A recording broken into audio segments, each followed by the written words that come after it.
우리가 어떨 때는 사랑하기가 참 쉽지 않을 때가 있는 겁니다. 내가 소외될 때도 있고, 어떨 때는 무시당할 때도 있고, 어떨 때에는 거친 말로 마음에 상처를 받을 때도 있는 겁니다. 쉽지 않은 사랑의 대표적인 것이 전도를 할 수 있는 거죠. 이 전도는 사랑을 전해주는 그런 일인데, 전도하게 되면은 그 전도 받는 분들이 이 말씀을 기다렸어요. 언제 전도해 주나 저는 기다리고 있었어요. 그런 분은 거의 없잖아요. 전도하게 되면은 처음엔 다 무관심한 거죠. 그리고 계속 전도하면은 피해 다니잖아요. 그리고 계속 전도하게 되면은 짜증도 내고 화도 내고 비방하기도 하고, 그래도 전도하면 어떨 때에는 폭언과 폭행을 당하는 그런 일도 있는 거죠. 그래서 어떤 분은 너무 심해가지고 자기 아내를 막 때리기도 하고 그런 일도 이제 벌어지게 되는 건데, 그럼에도 불구하고 그 사랑을 전해줘야 됩니까? 전해주지 말아야 됩니까? 전해줘야 되는 거잖아요. 그것이 참 우리가 어려운 일이고 힘든 일이라고 할 수가 있는 겁니다. 교회 가운데도 마찬가지인 거죠. 교회 가운데서도 어떨 땐 오해가 생기기도 하는 거죠. 어떨 땐 다툼이 생기고 갈등이 생기기도 하는 거잖아요. 이 방향으로 가야 되는데, 근데 또 저 방향으로 또 교회가 가게 되는 경우도 있는 거잖아요. 자기를 꺾고 이 교회 가운데 마음 모으기가 참 쉽지가 않은 거잖아요. 나에게 상처 준 사람, 아픔을 준 사람에게 다가가는 것이 참 쉬운 것이 아니거든요. 그런데도 우리는 그 사랑을 해야 될까요? 하지 말아야 될까요? 주님은 하라고 말씀하시고 계시는 거죠. 그러니까 우리가 모든 일을 사랑으로 행하기가 참 쉽지가 않은 겁니다. 내가 좋아하는 일, 내가 원하는 일, 또 나에게 기쁨이 되는 일을, 또 나에게 도움을 주고 나를 정말 사랑하는 분을 사랑하는 것은 참 쉽고 너무나 좋은 일인데, 나에게 아픔을 주고 내가 힘들어지고 희생하고 수고하고 하는데 그럼에도 불구하고 사랑하는 것이 참 쉽지가 않은 거거든요. 자, 우리가 어떻게 하면은 이 쉽지 않은 사랑을 해 나가면서 주님의 일을 할 수가 있을까요? 자, 우리는 마음속에 주님 말씀을 크게 여기고 그 말씀을 마음에 받아들이고 그 말씀대로 살겠다는 그 마음의 결단이 반드시 있어야 되는 거예요. 주님은 우리에게 물어보시는 거거든요. 네가 상처받고 네가 아픔이 있고 네가 힘든 거 알고 있다. 너에게 많은 어려움과 또 그런 사랑을 하게 됐을 때 또 받게 되는 상처가 있다는 것을 나는 알고 있다. 그렇다 하더라도 너는 이 말씀을 지키겠느냐? 우리에게 물어보시고 계시는 겁니다. 예수님은 우리를 사랑하기 위해서 어떤 사랑하셨을까요? 아프시고 상처받는 사랑하셨던 거잖아요. 우리를 사랑하셔서 이 땅에 오셨습니다. 왜 오셨습니까? 대신 죽기 위해서. 예수님께서 오셔서 우리의 죄를 담당하시고, 그것도 참 큰 놀라운 은혜잖아요. 그런데 그 죄값을 대신 치러 주셨습니다. 십자가에서 피 흘려 죽으시고 그 온몸에 채찍질 당하시고 손과 발에 못이 박히시고 머리에 가시 멸령을 쓰시고 멸시와 비방과 조롱을 당하셨습니다. 사람들이 예수님께 침 뱉으셨죠. 그리고 손으로 겁잠을 때렸습니다. 얼마나 예수님을 모독하고 있는 모습입니까? 예수님은 우리를 사랑하심으로써 그 상처와 아픔을 다 감당을 하신 겁니다. 그 예수님을 닮은 모습을 우리가 살아가기를 원하시고 계시는 거거든요. 예수님은 우리를 위해 십자가 지시고 상처 받으셨는데, 또 나는 나에게 상처 주는 사람, 아픔을 주는 사람을 용서하지 아니하고 받아주지 아니하고 사랑을 끊는다면은 주님께서는 그것을 원하시지 않는 거잖아요. 그러니까 우리는 그 주님을 생각하고 이 아픈 사랑을 해 나가고자 하는 그 마음의 결단이 반드시 있어야 되는 거예요. 근데 마음이 너무 두렵잖아요. 상처를 또 받으면 어떻게 하나? 또 내가 더 힘들어지면 어떻게 하나? 또 내가 이렇게 한다고 해서 변화되는 건 아무것도 없을 것 같고 마음속에 큰 두려움이 있지만은 주님은 말씀하십니다. 너희가 그 말씀에 순종하고 사랑하고자 했을 때 내가 너를 도와주고 내가 너를 지키고 내가 너와 함께 하겠다라고 말씀하시고 계시는 겁니다. 그래서 우리는 이 큰 상처와 아픔 속에 사랑하게 되면은 더 이상 내 자신에게서 나오는 사랑이 아니라 주님의 사랑을 알게 되는 거고, 그 주님 사랑을 배워서 내가 더 사랑할 수 있는 사람으로 변화될 수가 있게 되는 거거든요. 고린도전서 16장 14절에 너희는 모든 걸 사랑으로 행하라 말씀하셨는데, 사도 바울의 편지잖아요. 근데 고린도 교회 성도들은 사도 바울에 대해서 어떤 마음을 가졌습니까? 사도 바울을 비판했잖아요. 사도 바울을 평가했잖아요. 저 사람은 한국에 있으면은 좀 이제 말에는 좋으라고 그러면서 막 비판하고 평가하고 있는 겁니다. 또 비교도 하는 거예요. 베드로는, 아볼로는, 또 바울은 그러면서 비교도 하는 겁니다. 어떨 때에는 사도 바울은 사도도 아니라고 비방을 하기도 하는 겁니다. 그럼에도 불구하고 이 사도 바울은 고린도 교회를 정말 사랑했다는 것을 알 수가 있는 거거든요. 왜 그럴까요? 이 사도 바울께서는 자기가 어디에서 구원을 받는지를 정말 알게 된 겁니다. 나는 교회를 핍박하고 또 성도들을 잡아 죽이는 그런 사람이었는데 무한한 은혜를 베풀어서 나를 구원해 주시고 주님 일꾼으로 삼아 주셨다. 그 은혜가 너무나 큰 거죠. 그거 생각하니까 이 사도 바울은 고린도 교회 성도들을 사랑하지 않을 수가 없는 겁니다. 그리고 아픔과 상처가 있을 때마다 주님께 나아가서 그 주님의 사랑을 생각해 보았을 거예요. 그 사랑의 결단을 계속해서 해 나갔을 거거든요. 하나님은 그 사도 바울에게 정말 큰 사랑을 넘치도록 부어주시는 거잖아요. 고린도 후서 말씀 찾아보시겠습니다. 고린도 후서 2장입니다. 고린도 후서 2장 4절 같이 읽겠습니다.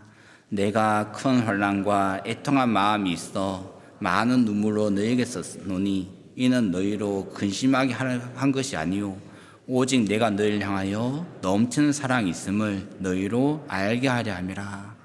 오직 내가 너희를 향하여 넘치는 사랑이 있음을 너희로 알게 하려 함이라. 이 사도 바울께서는 고린도 교회 성도들을 사랑했습니다. 그리고 넘치도록 사랑했습니다. 사람은 사랑에 한계가 있잖아요. 그래서 사람은 한계가 있기 때문에 사랑을 주고 또 주고 계속 주다 보면은 자기 안에 고갈되게 되는 겁니다. 사람은 사랑에 한계가 있는 거예요. 가진 것이 너무나 적거든요. 근데 하나님께서는 주님께 결단하고 주님의 일을 하고자 하는 사람, 이 사랑의 결단 속에서 사랑하는 사람에게 사랑을 넘치도록 부어주시게 되는 거예요. 우리가 그것을 경험하고 살아가는 것이 너무나 중요하잖아요. 내 신앙생활이 이론으로만 끝나면 안 되는 거거든요. 어떤 분들은 그냥 신앙생활이 이론으로만 끝나는 거예요. 그래서 이 말씀, 저 말씀 있는데 그냥 그 말씀 안다. 이제 그러고 끝나게 되는 겁니다. 그런데 그 말씀을 순종해 보면 이 말씀이 이론이 아니라 사실이고 체험하게 되고 경험하게 된다는 것을 우리가 알 수가 있는 겁니다. 그래서 우리는 하나님 말씀에 순종함으로써 체험하는 신앙, 경험하는 신앙이 분명히 돼야 되는 거예요. 나에게 상처 준 사람, 어려움을 준 사람, 오해하는 사람, 갈등이 있는 사람과 사랑하게 되면은 또 내가 그들을 사랑하려고 하는 그 마음을 가지게 되면 하나님께서는 진짜로 우리 마음에 사랑을 가득히 부어주시게 되는 겁니다. 넘치는 사랑을 가지게 되는 거예요. 내가 어느 삶을 소원하느냐, 어느 삶을 원하느냐 주님께서는 물어보시고 계시는 거거든요. 그냥 내가 좋아하는 사람들과 또 내가 편한 사람들과 그냥 살아가는 삶을 원하느냐, 아니면 나에게 아픔과 상처를 주는 사람, 또 관련 없는 사람이라도 더 많이 사랑하는 그 주님의 사랑을 가진 사람으로 살기를 원하느냐, 우리에게 물어보시고 계시는 겁니다. 우리는 어떤 삶을 살아야 되는 걸까요? 주님의 사랑을 가지고 살아가는, 그래서 또 많은 사람들에게 주님의 사랑을 전파하는 사람이 분명히 되어야 되는 거잖아요.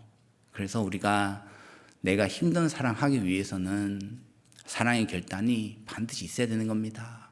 그리고 주님을 많이 묵상하셔야 되는 거예요. 그래서 요한일서 3장 1절을 보면은 우리가 어떠한 사랑 받은 것을 알아야 된다고 말씀하시는데, 어떠한 사랑 우리에게 주셨느냐, 우리가 이제 생각해 볼 필요가 있는 거거든요. 요한일서 3장 말씀 찾아보시겠습니다. 요한일서 3장 1절 말씀 제가 읽어드리겠습니다. 보라, 아버지께서 어떠한 사랑 우리에게 주사 하나님의 자녀를 일컬음을 얻게 하셨는고 우리가 그러하도다. 자, 여기 보시면은 아버지께서 어떠한 사랑 우리에게 주사 하나님 자녀라 일컬음을 얻게 하셨는고, 어떠한 사랑이냐, 우리가 깊이 생각할 필요가 있는 거거든요. 이 사랑을 생각하게 되면은 나는 정말로 하나님의 사랑의 대상이구나 알게 되는 거고, 그 사람은 또 다른 사람에게서 받은 상처들을 이겨나갈 수 있는 사람이 될 수가 있는 거거든요. 어떤 사랑입니까? 너무 큰 사랑이잖아요. 아버지 하나님께서는 우리를 위해서 아들을 주셨습니다. 예수님 보내주셔서 십자가에 달려 죽게 하시고 우리를 건져주셨거든요. 생각해 보면은 참 놀라운 일이잖아요. 진짜 놀라운 일이잖아요. 우리를 얻기 위해서 아들을 내어주었다. 이게 말도 안 되는 얘기잖아요. 여러분 만약에 이런 얘기 듣는다면은 어떤 생각이 드시겠습니까? 어떤 사람이 자동차를 사기 위해서 아들을 팔았다 이런 얘기를 듣는다면은 이거 말이 안 되는 얘기잖아요. 집을 얻기 위해서 아들을 팔았다. 이게 말이 안 되는 얘기잖아요. 어떤 범죄자를 구해내기 위해서 아들을 대신 감옥에 넣었다. 이게 말도 안 되는 얘기인 거죠. 아들을 팔아서 얻을 수 있는 것은 아무것도 없잖아요. 그 어떤 것이 있다 하더라도 아들 내어주는 것까지 우리가 얻을 수가 없는 겁니다. 그래서 하나님 어떻게 하셨습니까? 이 죄인이 하나님 앞에 아무 가치가 없는 사람이잖아요. 영원한 멸망과 지옥에 떨어져야 마땅한 사람인데 우리 같은 죄인을 얻기 위해서 하나밖에 없는 독생자를 십자가에 못 박은 그 사랑을 우리가 생각해 본다면 이건 정말 놀라운 사랑을 얻는다고 할 수 있는 거죠. 하나님과 사람과의 격차는 너무나 무한한 격차가 있어서 사람과 어떤 벌레와의 격차보다도 더 큰 격차를 가지고 있는 겁니다. 그런데 사람이 어떤 벌레를 살리기 위해서 아들을 대신해서 그 벌레 대신 죽게 하였다. 이렇게 이제 어떤 일을 듣게 된다면은 말도 안 되는 얘기가 되는 거잖아요. 그런데 하나님은 벌레만도 못한 사람을 위해서 자기 아들을 내어주셨습니다. 자기 아들을 내어주시고 그 아들이 십자가에 못 박히게 우리를 위해서 내어주신 거거든요. 자, 이거 우리가 생각해 보면은 우리에게 주신 사랑은 세상에 줄 수 없는 너무나 큰 사랑이라는 것을 알 수가 있는 겁니다. 성자 예수님께서는 아들께서는 이 땅에 직접 오셨잖아요. 그리고 우리를 위해서 그 모든 고난과 아픔을 다 겪으셨던 겁니다. 내가 지은 죄 때문에 예수님이 대신에 그 죄값 치렀습니다. 나의 죄 때문에 예수님께서 아픔을 겪으셨습니다. 만약에 내 죄 때문에 내 가족이 고생하고 있으면은 그 죄 지을까요? 안 지을까요? 안 짓게 될 겁니다. 내 죄 때문에 내 가족이 고생하고 있다면 정말 그 가족에게 너무나 고맙고 감사한 마음을 가지게 되고 너무나 미안한 마음을 가지게 될 겁니다. 예수님께서는 아무 잘못도 없으시고 죄도 없으신 분이신데 우리 죄 때문에 십자가 짊어지시고 우리의 과거의 죄와 현재의 죄와 앞으로의 죄까지 다 용서해 놓으신 거잖아요. 이것이 얼마나 큰 사랑이 되겠습니까? 어제 이제 제 차가 이제 제가 가지고 있는 자동차가 고장이 나가지고 이제 그 차를 고치러 이제 수리점에 갔습니다. 수리비가 17만 원 정도가 나왔거든요. 17만 원 정도가 나오니까 그다음 어떤 생각이 들었냐면은 이 차 팔아버리고 싶다 그런 마음이 들더라고요. 이제 돈이 계속 이제 고장나면 들어가게 되잖아. 팔아버리고 싶다. 왜냐하면은 그 다음에 계속해서 이제 또 수리비가 들어갈 생각하니까 뭐 별로 가지고 싶지가 않은 거예요. 근데 하나님께서 우리를 구원하셨는데 우리는 완전합니까? 불완전합니까? 불완전하잖아요. 계속 고칠 것이 있어요? 없어요? 계속 고칠 것이 있는 거예요. 그런데도 우리를 버리지 아니하시고 계속해서 우리를 이제 사랑의 대상으로 삼아 주시는 것이 참 놀라운 일이라고 할 수가 있는 거잖아요. 우리는 문제가 있고 우리는 연약하고 우리는 부족한 것이 많은데 우리를 절대로 버리지 않으시는 겁니다. 여러분들 차 살 때 계속 고장난 차 사실 거예요? 아니면은 좋은 차 사실 거예요? 고장 안 나는. 고장 안 나는 좋은 차 사실 거잖아요. 집을 살 때 물도 안 새고 깨끗하고 수리되는 집 사실 거예요? 아니면 계속해서 문제가 생기는 그런 집을 사실 거예요? 그건 수리되어 있고 깨끗한 그런 집을 사실 거잖아요. 근데 하나님께 우리를 구원하셨는데 우리는 계속해서 문제가 있고 계속해서 하나님 마음을 아프게 하고 계속해서 또 잘못을 저지르는 연약한 모습이잖아요. 그런데 우리를 사주시고 우리가 앞으로 지을 모든 죄에 대해서 주님께서 담당하신다는 그 약속을 해 주시게 된 겁니다. 어떤 아이를 입양해서 아들로 삼는다면 그 아이가 건강하고 속썩이지 아니하고 그리고 정말 착하고 성실한 아이를 아들로 입양하게 될 겁니다. 근데 어떤 아들을 입양하는데 걔가 계속 문제가 있고 계속 평생 그 아이를 돌봐줘야 된다면은 입양하기가 참 망설이실 거라고 생각이 됩니다. 그래서 하나님은 어떤 아들 입양하셨습니까? 문제가 있고 속썩이고 그걸 말도 잘 듣지 않고 그리고 알아도 제대로 하지 않는 그런 아들을 이제 입양하신 거잖아요. 우리는 하나님 말씀 듣는데 참 빨리 안 바뀌잖아요. 하나님 말씀 좋다는 것도 알고 하나님 말씀 옳다는 것도 알고 하나님 말씀이 우리에게 큰 유익이 된다는 것도 아는데 진짜 안 바뀌고 진짜 순종하는데 너무 더디잖아요. 그리고 자꾸만 뭔가 문제가 일어나고 다툼이 일어나고 갈등이 일어나고 또 심지어는 죄를 짓기도 하고 그런데 하나님께서는 이런 사람을 아들로 삼아주신 거죠. 우리는 너무 놀라운 은혜를 받고 살아가고 있는 겁니다.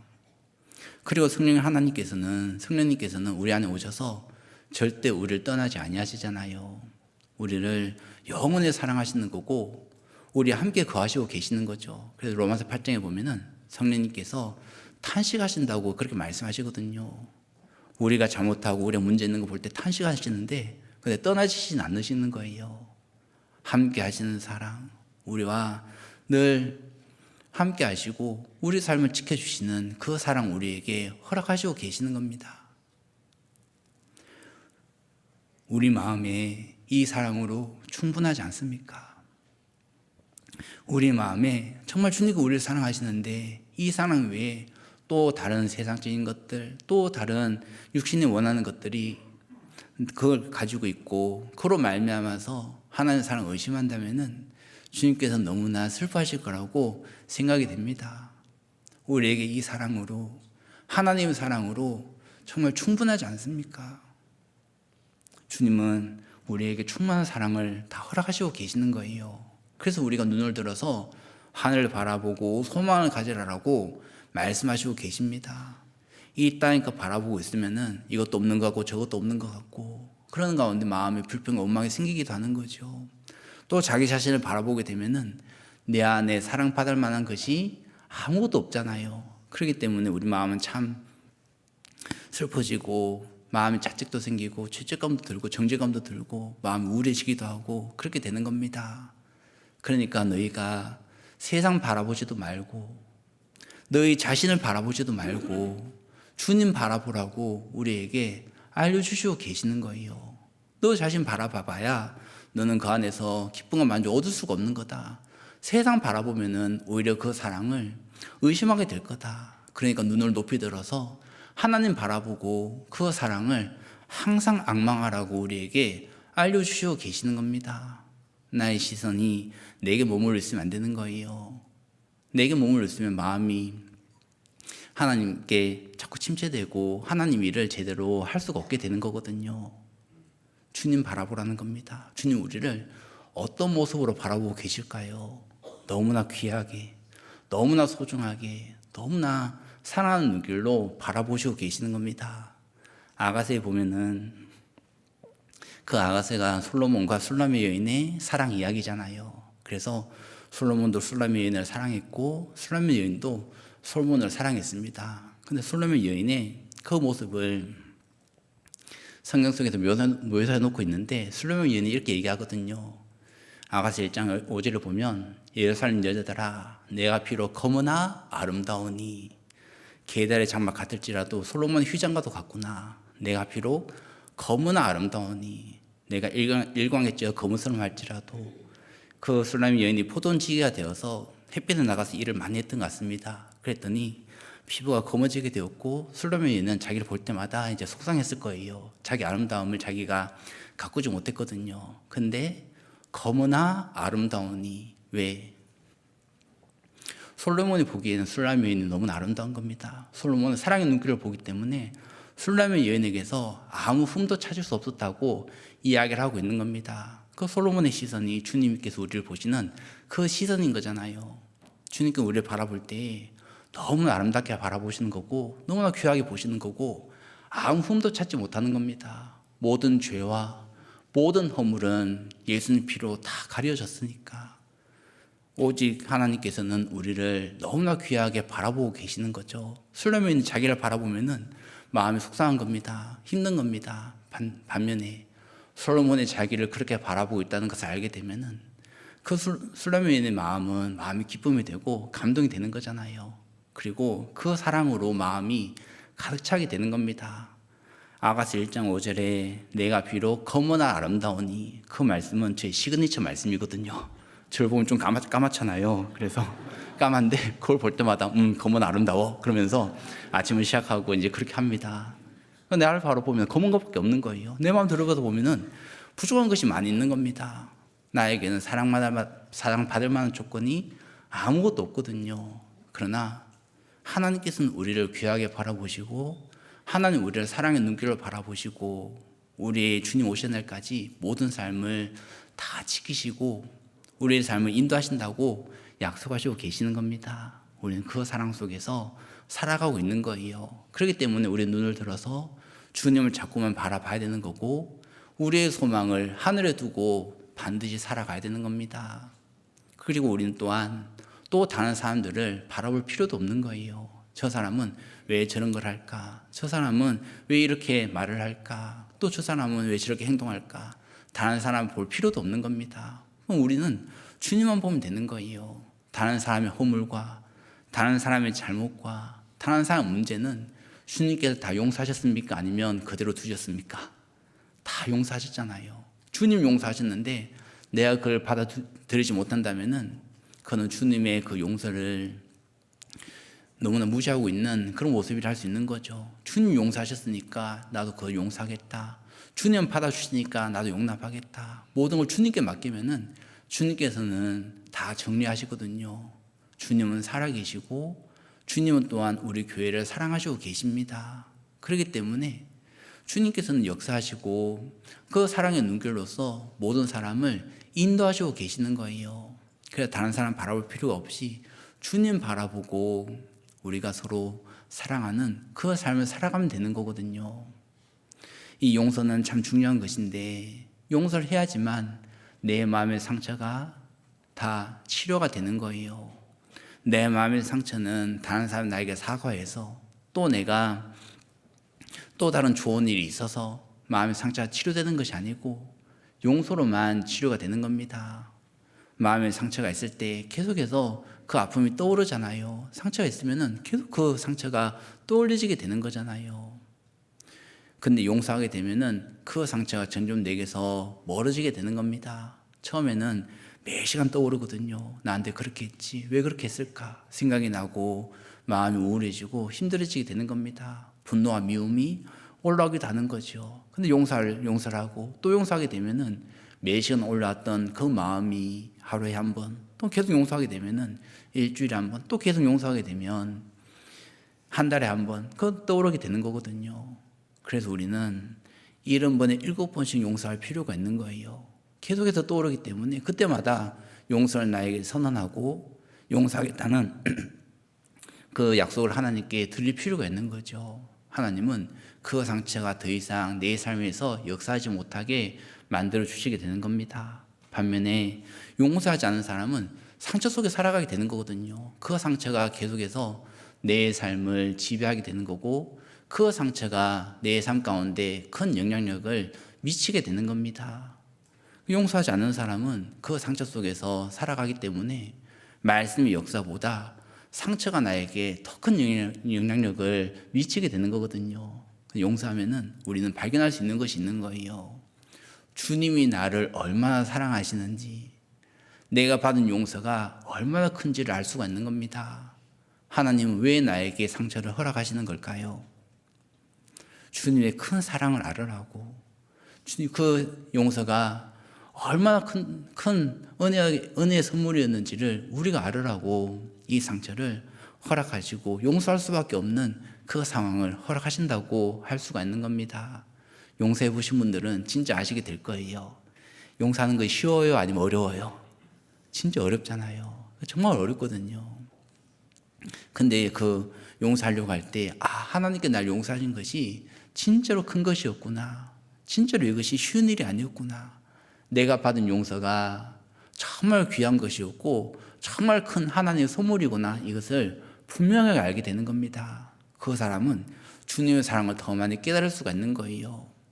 내게 주어진 것들을 내가 무엇으로 삼느냐가 참 중요하거든요. 그래서 내 앞에 어떤 걸림돌이 있는데 그거 걸려 넘어지게 되면 걸림돌이 되는 거죠. 그렇지만 그걸 딛고 뛰어넘게 되면은 그것은 디딤돌이 되는 겁니다. 나에게는 상처가 나에게 걸림돌이 될지 아니면 디딤돌을 만들지 내가 그것을 선택을 해야 되는 거예요. 어떤 디딤돌을 만들어야 될까요? 이 상처를 용서함으로 말미암아서 주님의 사랑을 더 많이 알고 그걸 깨달을 수 있는 디딤돌을 만드는 것이 반드시 필요한 거죠. 그러나 어떤 사람은 그 디딤돌을 만들지 못해서 그 상처가 떠오를 때마다 또 넘어지고 또 넘어지고 하게 되는 거잖아요. 그래서 그 용서하기를 우리는 두려워 말고 그 용서를 계속해서 해 나가야 되는 겁니다. 하나님은 이렇게 할 수 있도록 우리를 만들어 주시고 우리가 주님 앞에 정말 사랑이 더 큰 사람이 될 수 있도록 인도하시고 계시는 거예요. 그래서 내가 받은 상처는 주님의 사랑을 깨닫는 도구를 할 수 있는 겁니다. 우리는 모든 것을 사랑으로 행하는 그런 삶을 살아가야 되는 거죠. 자, 나의 사랑은 어떤지를 점검해 볼 필요가 있는 겁니다. 내가 신앙생활하고 봉사하는데 또 내가 주님을 증거하고 이 복음을 전파하기 위해 살아가고 있는데 내 마음 가운데에서는 주님을 향한 사랑을 하고 있냐 아니면 그냥 해야 되니까 마지 못해서 의무감으로 하고 있냐 생각해 볼 필요가 있는 거거든요.